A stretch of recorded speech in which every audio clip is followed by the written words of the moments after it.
These are all my teachers, alhamdulillah, Sheikh Ahmed, Sheikh Shuaib, Sheikh Hayad. These teachers are, mashallah, the most qualified teachers in Europe. How does preservation work? And in other words, how has the Quran been preserved? My brother and friend, Mohammed, he has a unique ability, may Allah subhanahu wa ta'ala preserve him and increase him, to present topics in such a way that appeal both to the masses and those of the intellectual, academic sort of background. Take this Uyghur flag, you son of a Takbir!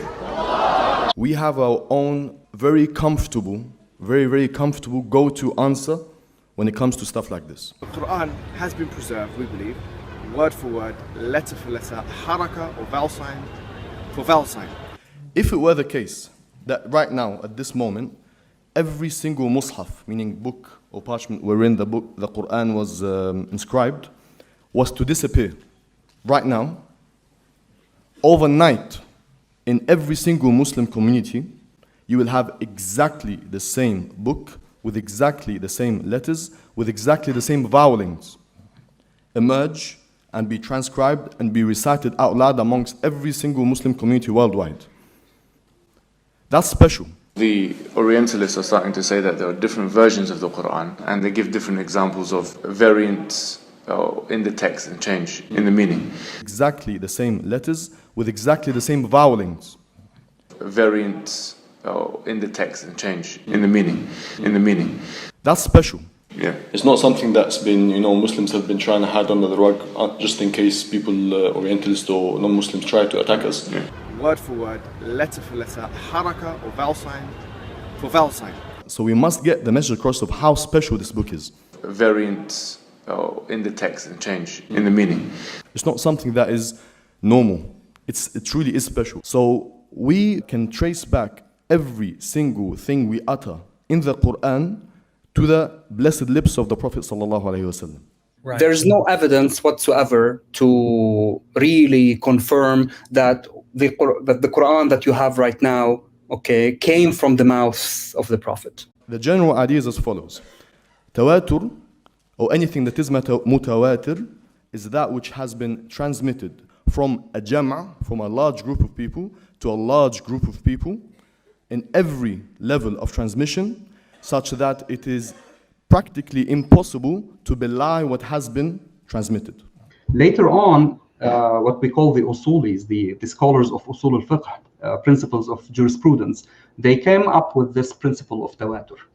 Did you hear that? Wonderful chains. Actually, invention of human beings. Yeah, he said the concept of tawatur was not applicable in the early stages. Only when the usulis came, later on, they said, let's invent this concept called tawatur. That's how it works. That's how it happened. Like 400, 500 years after, they decided, let's come up with the names.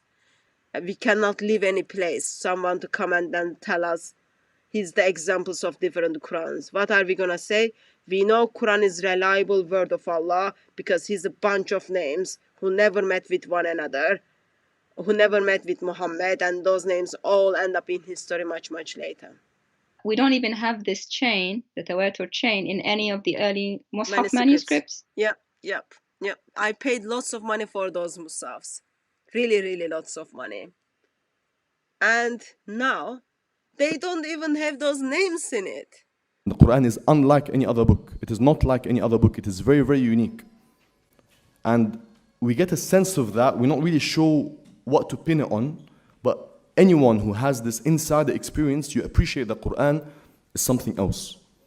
It's not from here. It is, as one scholar describes it, the breath of God on earth. So what's miraculous about it? You have to feel it. You have to know Arabic. Okay, well, I know Arabic, but I still can't feel it. That's number one. Number two, from an academic perspective, bifadlillahi ta'ala, we have al-isnad. Go through the level of al-Jazari to everyone after him, and how we definitely have tawatur there, and from al-Jazari to those before him, and how we definitely have tawatur there. Ibn al-Jazari himself, in his book, Kitab al-Nashr fi al-Qira'at al-Ashr, has actually denied tawatur as being the only way to confirm the Quran. He acknowledged the inaccuracy of his original position on the tawatur of the canonical readings, and his revised position was that the 10 canonical readings were not transmitted through tawatur, but through single ahad transmissions. The qira'at are undoubtedly mutawatir. The 10 canonical readings were not transmitted through tawatur, but through single ahad transmissions. Fear not, we have the Arabic here as well, because we know the 2 Dawah gangs know Arabic apparently. Kitab al-Nashr fi al-Qira'at al-Ashr, Volume 1, page 13, the online version. Look here at the underlined lines. He says, الرأي الذي زعم أن القرآن لا يثبت إلا بالتواتر. Here he's talking about the view that claims that the Quran is not confirmed except by tawatur. Notice here the last line that I've underlined, it says, قد كنت قبل أجنح إلى هذا القول ثم ظهر فساده. I used to lean towards that view before, and then it became clear that it is incorrect, false. The view that the Quran has to be confirmed through tawatur. Deception was indeed detected here and confirmed by Ibn al-Jazri himself. It is ironic that they have named their institute after Ibn al-Jazri and they have their logo in the background, when he himself, Ibn al-Jazri, has refuted their very argument. So can we do a little demonstration? تفضل يا أخي.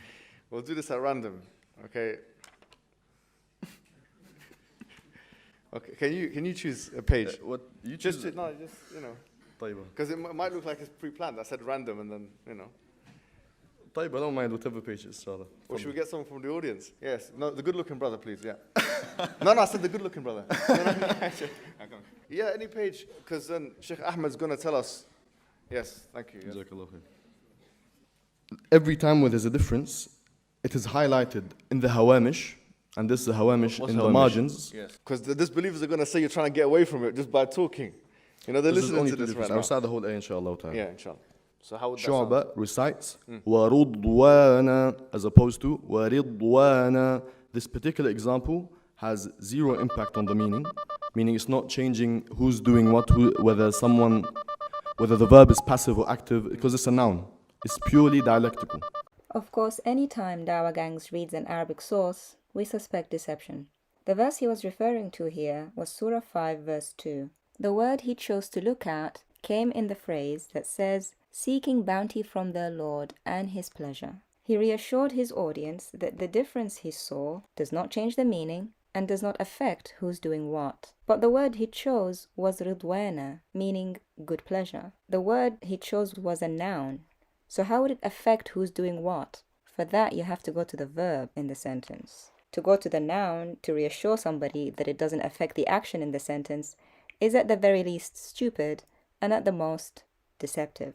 The verb here in the sentence is seeking. In the Arabic, يبتغون. We went to check out the qira'at differences for that verb, and the differences that we saw did indeed change the meaning and changed who's speaking to whom. Here in Mu'jam al-Qira'at by Dr. Abdul Latif al-Khatib, Volume 2, page 217, it says that the majority reading was يبتغون, meaning they seek, but Hamid ibn Qais and Al-A'raj read it as تبتغون, you seek. It does indeed change the pronouns and who's speaking to whom. This particular example has zero impact on the meaning it's not changing who's doing what, whether the verb is passive or active, because it's a noun. It's purely dialectical. Why would the learned sheikh choose out of the sentence he read the word with the least significant difference? Why would he choose the noun and not the verb when the latter has the most significant change to the meaning? Did he on purpose ignore the word that he knew affected the meaning the most in that sentence and that he himself could see in the book that he was reading? By his own admission, the difference we discovered in the same sentence, in the same verse, the one he ignored, is significant, since it does, by his own criteria, change the meaning and change who's speaking to whom. Deception confirmed. Take this ring of flag, you sons of b****! Takbir!